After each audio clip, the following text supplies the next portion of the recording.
Hey there, travelers! Mag and I here on day 41 of our trip across the United States. Last night we wrapped up our evening in Columbus. We woke up early with the sunrise this morning and pushed our way out to Granville. Right now we're sitting on top of the Alligator Mound effigy, which is not actually designed as an alligator, so I find it to be a strange name to say the least. Nevertheless, this effigy dates back to the Native American times when they created this mound, and so it's a little piece of historical significance here in Granville. Today we have about 280 miles to cover on the road. Should be pretty smooth sailing, and we're looking to end the evening in Jackson. I'm sure there's going to be some interesting sights along the way, and from what I've been hearing on the local weather report, the rain that we had all night last night should be clearing up, so with a little bit of luck, today will be a dry day. If not, the geocaching happens either way, rain or shine. So let's keep our fingers crossed and go see what today has to offer us. Our morning kicked off in Granville in front of the public library. I'm both a dog lover and an avid reader, so this statue really spoke to me. Abstract art, on the other hand, tends to leave me scratching my head. Just around the corner from there is the only monument in the United States to Victoria Woodhull. In 1872, she campaigned to be the U.S. first woman president. We arrived in Newark to have a look at the octagonal earthworks. This area is thought to have been put together by the Hopewell Indians between 200 BC and 500 AD. I've got to be honest here though, without the signage to tell me what I'm looking at, this would just be a golf course with pretty hills to me. We were elated to have the opportunity to visit numerous veterans memorials today. The first of which was in the heart of Cedar Hills Cemetery.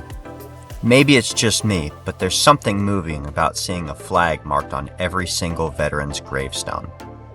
Duty, honor, country. The world's largest picnic basket is just a short distance away from there. Eat your heart out, Yogi. Meanwhile, we found ourselves an artesian well. Seemed like the right time for Aichan to drink her heart out. Ah, cool and refreshing. The rain had let up for the morning and Aichan really needed a walk, so we headed over to the Flint Ridge State Nature Park. It was more than a little strange though, because the trailhead featured a picture of me trying to solve a puzzle geocache. The resemblance is uncanny. The main draw of the trail was a cache hidden all the way back in 2001, but there were also a couple of earth caches to teach us about the geology of the environment here at the park. We learned that Flint Ridge sits on a 3 by 9 mile stretch of flint that runs in an east-west orientation. The deposit runs between 2 and 10 feet thick in some locations. As far back as 10,000 years ago, the Native Americans in this area quarried the pits for flint. You can still see evidence of these ancient quarries as you walk the trails. And of course, we couldn't forget about finding the geocache while we were here. It was a little further off trail than we expected, but it didn't take too long to track it down in a tidy hole. As we prepared to cross the Y Bridge in Zanesville, we had to stop off to check out this small waterfall, which gave us a perfect view of the bridge to our next destination, downtown Zanesville. This is yet another little town in Ohio that does a fantastic job of showcasing its hometown heroes. The courthouse features numerous veterans memorials and statues to honor our soldiers. The stack of helmets was particularly hard-hitting here. More than most memorials I've seen, this really helps to highlight the cost of war and the emotional toll it can take on our veterans, as is captured so well in these two statues. Interestingly, Zanesville served as the capital of Ohio from 1810 to 1812. While not quite as impressive as Zanesville, Guernsey didn't let down in their statues either. Their memorial towers high to the sky directly in front of their county courthouse building. The original courthouse was built in 1810 and served for more than 70 years before it was replaced by this more modern structure. It is certainly well guarded though, and does a great job of paying tribute to warriors across time. On our way through Muskie County, we made a stop off at Miners Memorial Park. The Big Muskie was once one of the world's largest earth-moving machines. This bucket is now all that remains of the machine that could once move 39 million pounds of earth every hour. The route through this entire portion of the day went through many winding hills. Aichon was surfing along in the passenger seat, trying to keep her balance. So she was happy for the break when we finally reached the Straitsville Veterans Memorial. For such a small space to work with, they sure did manage to squeeze a lot in here.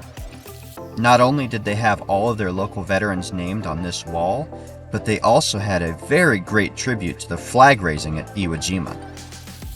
And then the break was over, and it was back into the hills once again. This time we were headed to the Vinton County Airport. No planes flying today, but we did catch one on the ground. And just like that, the sun began to set on yet another day on the road.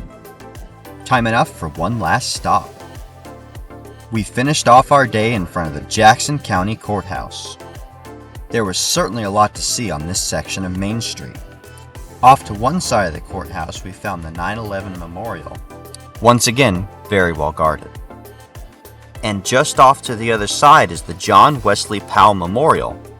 This is the site of an earth cache where we learned all about salt licks.